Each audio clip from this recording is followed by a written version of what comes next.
Hi. Hello. Welcome to the start of another reading vlog. I'm Meredith and today I'm going to be reading Get a Life, Chloe Brown. So this is another episode in my vlog series where I read popular books and I see if I think they're worth the hype. Obviously, books are subjective, so that is just my shit humble opinion that nobody asked for. Okay? We good. So yes, I'm reading Get a Life, Chloe Brown. This is my first time reading a Brown Sisters book. I have read a few books by Talia Hibbert at this point, but they've all been indie published, and so this is my first traditionally published book by her. I have already started because I'm shit. So this is the first book in a trilogy of romance books. Each follows a sister, and this one follows Chloe. Really? And Chloe has a chronic illness. Is it pronounced fibromyalgia? She basically has a near-death experience. She nearly gets hit by a car, and it kind of makes her realize, when her life literally flashes before her eyes, that she doesn't really have much to look back on. She hasn't really experienced a lot. Because of her chronic illness, she has kind of lived a very sheltered life because her life has kind of become about dealing with and, I guess, lowering her symptoms. She decides to make a list of things that she wants to do. It's her get a life list so that she can get a life, essentially. She kind of has an enemies to lovers with the guy that kind of runs the apartment complex that she's at, so he kind of is there to, it's got a name but I can't remember what it is, but anyway, he kind of just is there. He's like the handyman, he's in charge of everything. He doesn't own the complex, but he's there on the ground to help. They don't really like each other, but there is this attraction, and he is kind of in a rut himself because he is an artist and he hasn't been doing his art very much lately. He's kind of lost his passion and he's wanting to kind of get back into it and make it a career so that he can earn more money and, you know, do something with his life. And he ends up finding out that Chloe is a kind of she gets a job in marketing and she can make websites and stuff. He basically asks if she would be up for making him a website, and through circumstances they end up having a trade-off where she's like, I will make you a website, and instead of you paying me, you will help me ticking these things off my list, because a bunch of them are things that she's sort of needs help with, like riding a motorbike, which he has. She wants to go out clubbing and get messy drunk and stuff, and so he decides to help her. And they kind of have this really great back and forth banter. It's some of the best banter I've ever read. It is top tier, so good. And yeah, you can feel that they hate each other, but you can also feel this really deep attraction. And that's something that I find Talia Hibbert excels at, is writing attraction and chemistry between characters, so that when things start to happen, it feels very organic. It doesn't feel forced. You feel like you really understand the feelings there, and I really enjoy that about her books. But I actually find that this is written very differently. I don't really recognize her writing in this, which I think is very interesting. I'm sure if I really paid attention there would be similarities, but just as someone who's casually read her books, going from indie published to this, I'm quite shocked at the different style. This is just different. I wouldn't say it's better or anything, it's just very different. It's very kind of witty and sarcastic, and I feel like the characterization is really well done, and the writing is just really good. But yeah, it's actually really funny too. I wouldn't say laugh out loud funny, but I never really laugh at books, but it has made me smile quite a few times because of the humor, and a lot of that is their back and forth banter, which is just so amazing. And all of the interactions between the sisters are so good. They've all got such strong personalities, but they don't clash. They work really well together, and you can see that they're sisters, but they're also distinct in their own ways. So it makes me really excited to continue on. There is that pull because you are getting to know the other sisters as well, and they are written in ways where you are intrigued by them and interested to see how their stories play out. But I love how Chloe is not kind of your conventional protagonist in a romance book, which is something that I know a lot of people really like about this, and I certainly do. Obviously, there's all of this conversation around her chronic illness. Chapter where she kind of talks about what she went through to be diagnosed was really moving and really anger-inducing, because you really felt for her, and it's so angering that kind of thing happens to people. It can be so hard for them to be taken seriously in the medical field and have, GPs take them seriously and really look into what's happening. Just because it isn't kind of a generic thing doesn't mean that it's fake and not real. And that was really moving. And also the fact that she is not considered skinny, and how desirable Red finds her. It's not oh, despite her being, not skinny, it's her thighs do things to this man. Like, he worships her thighs, and honestly, I'm getting to the point where I worship those thighs, okay? I want to read out a part that I thought was so funny. So she's very attracted to Red, and she's having one of her many moments where she's like so horny, and she's like, please can I not be horny over this man? I would prefer to not be horny over this man, but she is horny over this man. How many times can I say horny in this vlog? Keep watching to find out. She's kind of having one of those moments where she's got like, you know, like the angel and demon on her shoulder. Anyway, one of them is her grandma Gigi, and in her head her grandma says, don't mumble darling, nice big voice, repeat after me, I want to ride you like a stallion. It's so good. And then on the other side is Danny, who's one of her sisters. In her head Danny's saying, don't forget to say please. I love it. It's just the kind of family that you just want to be a part of. You're like, you're all so funny and charming and smart and witty and strong, and I want to be a part of that. But yeah, but I like that this, I wouldn't say it's like a slow burn necessarily. Like, I guess the romance is slow burn, but the attraction's pretty much there at the beginning because they already have that established. But I like that there is this slow build up, like in between, like through each interaction they have, it's slowly building to the point where it's like bursting at the seams kind of thing, which again is something that I think Talia Hibbert writes really well. But I would say that Chloe is one of the most relatable characters I've read in a romance book because she is so just normal. Just some of the things she goes through, and I'm sure there are a lot of people that read this that have a chronic illness that relate, but just her anxieties and her worries, and I feel like the whole idea of her wanting to get more out of life and make her life better is something that so many people can relate to. I keep thinking she's going to die though. Wait, what? Because I've read or watched so many things where someone makes a list that they want to complete before they die, and I just have moments where I'm thinking that that's what's happening, and then I remember, oh no, Chloe's not dying. But in those moments when I think Chloe's dying, I just want to like,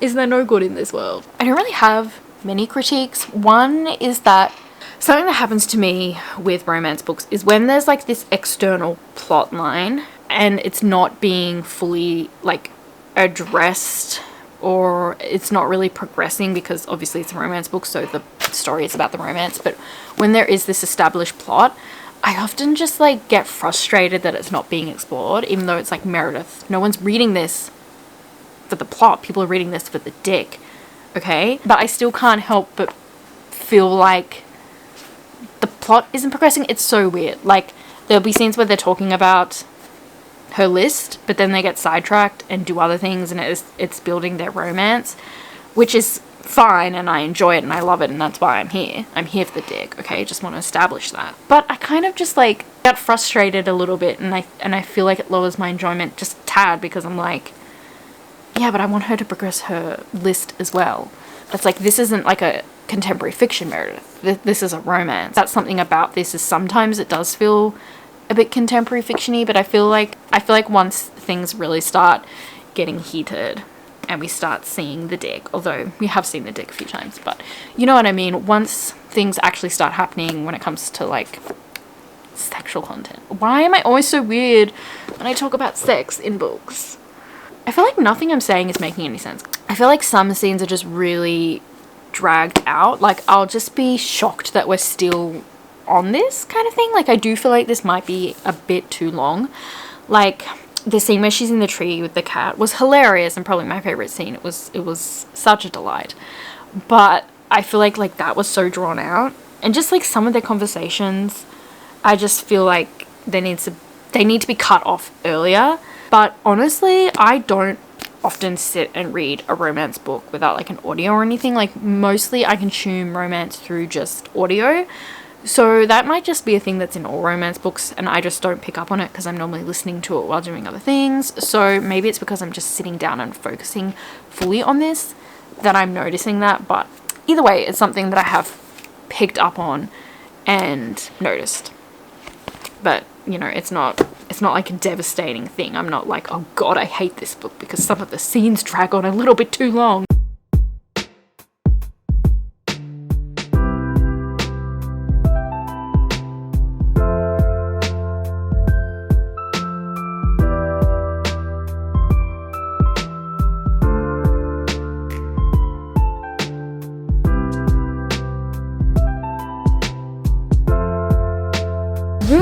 aesthetic. That's an aesthetic, is it? Interesting aesthetic you've chosen. It's cozy.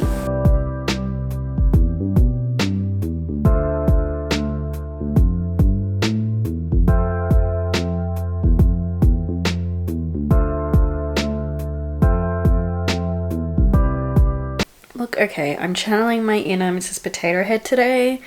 Let's not talk about it. Sorry, this clip is going to be chaotic. We're moving house. It's been like 4 months since I last updated this vlog. Yeah, look, I don't know what happened. I put this down for some reason. I think I had to do like a themed vlog or readathon or something, and I never picked it back up because I'm confirmed absolutely terrible. I had about wherever the orange tab started happening, I think maybe like 100 pages left, so I finished that, and I probably should have like watched back over my other clips. I'm hoping I haven't deleted them. But I was like, I can't remember what my thoughts were. I was like, I think I was enjoying it, but I wasn't like loving it, but like it was a good time. So I don't know what's happened to me in the time since then. I don't know if I was possessed then or I'm possessed now, but I was in love with what I read. Like the last, those orange tabs. Oh my god.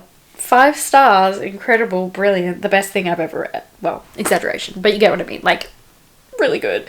So I don't know, like, what my thoughts were before, but I'm giving this 5 stars because I don't care, because those last 100 pages were some of the most romantic, heartfelt, wholesome stuff I've ever read. It was so unexpected. I was just like, what the hell? I nearly cried of like giddy happiness multiple times because I could not believe how vulnerable and just like sweet and heartfelt this was. Like, heartfelt is the word I would use to describe this book. Like, yeah, it's funny, yeah, it's a little bit silly, it's pretty steamy, but heartfelt is what I would call it. The third act breakup in this killed me. Like, I actually felt like I was dying of heartbreak. I was like, I felt like I had broken up with Liam or something. Like, I was devastated.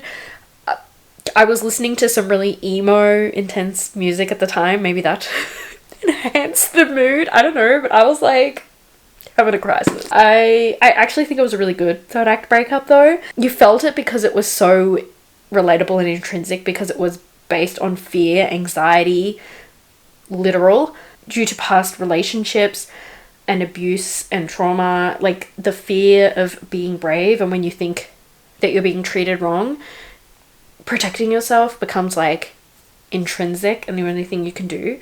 It was just so relatable, and I was just like nearly in tears. I was dead inside until they got back together, because it was just, yeah, it was a really relatable third act breakup. Like, most of the time it's just stupid and like really silly, but this one worked for me because it was something that I feel like you can relate to, and something that does happen in relationships. We sometimes do act out in fear and then we regret it and we have to make up for it. But like, sorry, I feel like I'm talking about such beautiful, like, emotional stuff. Then I look at what I look like. Yeah, so good. I just couldn't believe how good this is. I want to read out some quotes, but like, I'm holding this, so this is gonna be weird. There were just some one-liners that I was like this, okay? Okay, you ready? You ready for this? Why do I look so hunchback? Probably because I am, because I have awful posture. Would you do something for me? He asked. She said, her voice sleepy. I would do anything for you. When they go camping, it's so cute. Oh, there was another one around here. The camping trip was just a whole lot of oh my gods. Yeah, this one broke me. For you, he said, as though it was obvious. It's always for you. My god, I don't know. I mean, again, I don't know what happened, because like the start was good, but it wasn't 5 stars. It was going to be like a 4, but those last 100 pages were just, oh my god, I was so emotional. And again, I don't even know what's happened, because I wasn't feeling like that at the start, and normally I'd give like a 4.5 for that, but it was just so intense. Like, I was so emotional. I'm like, I can't not give this 5 stars, because this is what I look for when I read romance. I want to feel butterflies. I want to feel like I'm crying inside and I'm never going to be happy again. So yeah, like, I'm like, how can I not give this 5 stars? Because it gave me like exactly what I want from a romance, and it had like so much good commentary. It had great representation. It's just a beautiful romance, and they worked so well. And like, it's funny because normally these really cute romances where the couple are just really healthy and compatible and stuff, I often get a bit bored and I'm like, I want drama. I want there to be like, I guess, toxicity. You need Jesus. I don't know. This just worked. And now I'm like, maybe I do like these kind of romances. Because I never read these like, you know, traditionally published illustrated covers. I normally read like messed up indie published, but maybe I do like these. So I'm definitely thinking of going on a binge, but I really need to read Dani Brown now. And I'm like, Meredith, you have a TBR. You need to keep to that. But all I want to do is read Dani Brown now, and then Eve Brown. And I'm terrified that I'm going to completely drop my TBR and just read those. So we'll see what happens. But yeah, is this worth the hype? Yes, 100% it is. I think this is brilliant. Talia Hibbert can do no wrong. And apparently they just get better from here. So I'm just like, how does it get better than this? Because this is like, the bar is so high up now. I don't know how anything will top it. Alright, thank you so much for being here. I hope you enjoyed, and hopefully I'll see you next time. But until then, bye!